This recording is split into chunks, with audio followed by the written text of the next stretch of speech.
India and Italy are two great countries with three things in common. They both share a love of food, we both have inefficient state airlines, and the leaders of both our countries happen to be Italian.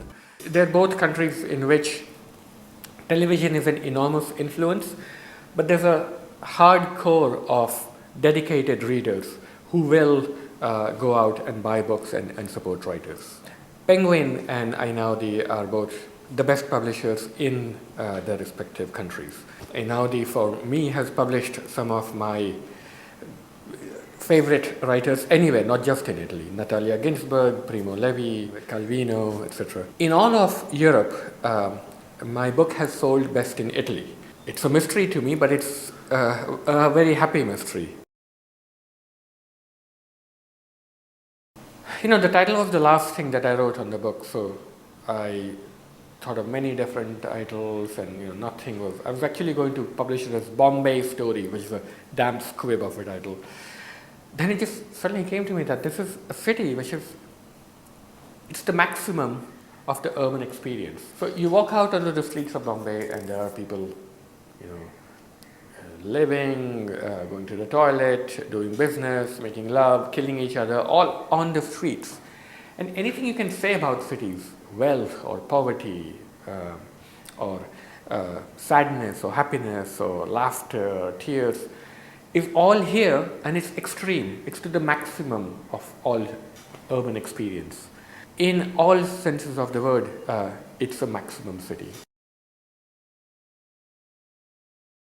I'll demonstrate the difficulties and actually the wonderful things about India. This is a 500 rupee note. You notice all these different languages in which, there are I think about 16 languages in which the denomination is printed. And all these different scripts for each language have a different script. So this is just the currency of the country. It has to be understood in all these different countries. In India, if you publish a book in English, about 5% of the country has access to it. You still have this 95%. And if you publish a book in Hindi, the literary magazines in languages like Gujarati or Kannada, they have circulations in the hundreds of thousands. There's a Gujarati magazine called Akhandanan, which for its Diwali issue, they published something like 500,000 copies. And I can't imagine any literary magazine in America, for instance, or Italy, selling 500,000 copies of a magazine that publishes short stories. So a language that is not supported by a literary culture is a language that's going to die out sooner or later.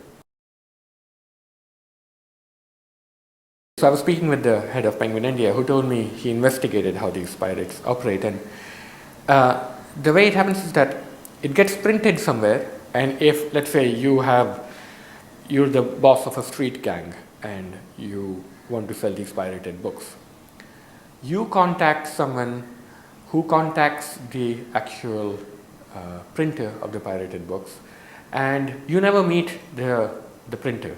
You give some money to somebody who takes it to somebody else, who takes it to the printer, and then you are given a ticket for a left luggage locker. And then you go to that locker, all you have is the ticket, and in the locker will be the number of copies that you have ordered from the pirate. The day I see those pirates sell my books and not give me royalties is the day I know that Bombay has accepted my book. And it happened to me. My book's available all over the Bombay streets, and I don't get a single paisa out of it.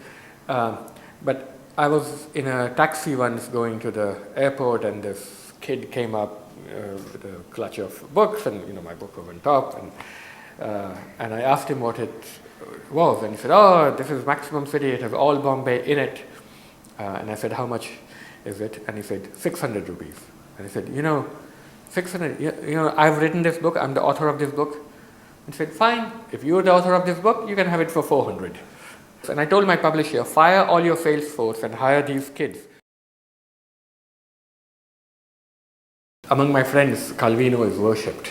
Invisible Cities is a masterpiece. I wish I could write like that, but it's fiction, and someday I hope to return to fiction. But it's fiction which is very indicative. If you read Invisible Cities, you find that it's actually a lot of insights on current cities and the ways of operating that this great mind has just dreamt up. There's two big sort of broad types of cities on the planet, and one is cities like Rome, New York, Paris, London, who are characterized by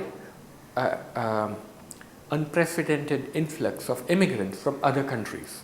So in Rome, you have people coming in from Romania and Northern Africa and so forth. And the greatest challenge right now for this first group of cities of the rich countries is how to absorb international migration. And then there's this other group of cities like Bombay, Sao Paulo, Lagos, Bangkok, who have huge influxes from the countryside of their own countries. And in the second group, they're growing at much faster rates than the first groups. I mean, it's just unimaginable. These cities are as big as countries. So, for example, the city of Chongqing in China, which the Chinese created by combining 5 different cities and creating one giant megacity, has about 35 million people. Right about now, for the first time in human history, more human beings live in cities than in villages. So far, we've been a village species, and everything that, the way we relate to other people, our religion, it's been dictated by the experience of living in small settlements, in villages. That's all changing, and it's changing incredibly fast. There's 200 million people now who are living in a country other than they were born in. There are 1 billion people living in slums or squatter settlements around the world. I think it's very important for people in any kind of business to understand this tectonic shift that's happening right now, of this movement from village to city and from poor city to rich city, because it affects all of us, whether you are a movie star or whether you're selling toothpaste. Well, as I've said before, if the novel is dead, then I'm a necrophiliac. People have been forecasting the death of the book for years. I've looked at the iPod and the Kindle. The book is a marvelous device. You can take it to the bathroom, you can go back and forth at it, it's cheap, you can throw it away, it's fine if it gets wet in the rain. Why would you want to replace it? And I can understand the convenience factor. You can carry a whole library in your pocket. But I don't think they will replace the book.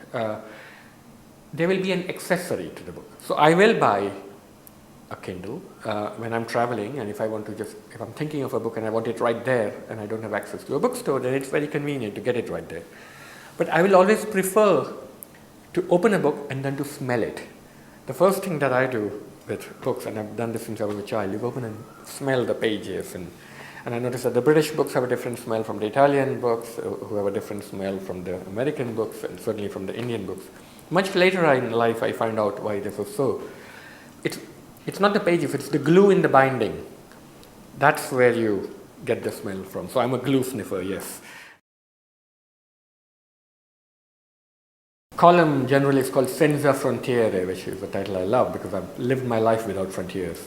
And I was deeply honored to be asked to write a regular column for L'Espresso, along with Umberto Eco and luminaries like that. So I can write on anything I want, and they're wonderful editors. I've written about the Haitian earthquake and life in cities and finding a poetry bookshop in Lisbon.